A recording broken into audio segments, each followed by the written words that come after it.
പിന്നെ ഈ കറുത്തവണ്ണുണ്ടല്ലോ, ഇവിടുത്തെ സ്ഥിരം കിടപ്പുകാരിയായിരുന്നു കേട്ടോ. ഇവിടെ ആ നാട്ടിൽ പോയപ്പോഴത്തേക്കുണ്ടല്ലോ, ഇവർ പറയുന്നുണ്ടായിരുന്നു ഞാൻ പോയി കഴിഞ്ഞ് അങ്ങ് മുങ്ങി, എന്നിട്ട് ഫുഡ് കഴിക്കാൻ നേരത്ത് വരും, കഴിച്ചേച്ച് ഒന്ന് ഇവിടെയൊക്കെ ഒന്ന് നിന്നേച്ച് അങ്ങ് തിരിച്ചു പോകും കേട്ടോ. അത് കഴിഞ്ഞ് ഞാൻ വന്നു കഴിഞ്ഞപ്പോഴത്തേക്ക് വന്നു കഴിഞ്ഞിട്ടും വന്നില്ല കേട്ടോ.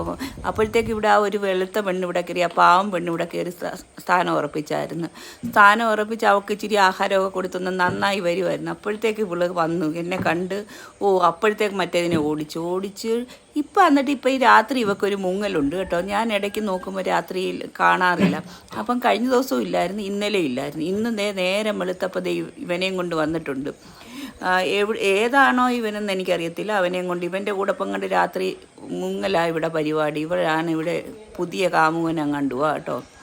മുങ്ങിയേച്ച് ഇവനെയും കൊണ്ട് വന്ന് ഇവിടെ നല്ല ആൾക്കാരാ, ആഹാരമൊക്കെ തരുമെന്നും പറഞ്ഞ് കൊണ്ടുവന്നേക്കുക. ഇവക്ക് ഈ കത്തവണ്ണ് ഭയങ്കര ഇഷ്ടമാണ് ഡോഗ് ഫുഡ് കേട്ടോ. എന്നിട്ട് പക്ഷേ ഇവനും കഴിക്കുന്നുണ്ട് കേട്ടോ. വാലാട്ടിയൊക്കെ കാണിക്കുന്നുണ്ട്. നിപ്പും മട്ടമൊക്കെ കണ്ടാത്തൊന്നും നമ്മളുമായിട്ട് ഭയങ്കര പണ്ടൊങ്ങോ കണ്ട് ബന്ധമുണ്ട്. പക്ഷേ ഇവനെ ഞാൻ ആദ്യമായിട്ട് കാണുക. എന്നിട്ട് അവൾ തന്നെ കഴിക്കുന്നുണ്ട്. ഇവിടെയൊക്കെ അങ്ങ് വൃത്തികേടാക്കും. എത്ര കഴുകിയിട്ടാലും ഉണ്ടല്ലോ ഈ മഴയത്ത് ചെള്ളയ്ക്കകത്തൊക്കെ നടന്നേച്ച് അഴുക്കുമായിട്ടാണ് വന്ന് കയറുന്നത്. എന്നെ അങ്ങ് ജോലി ചെയ്യിപ്പിച്ചോളുക.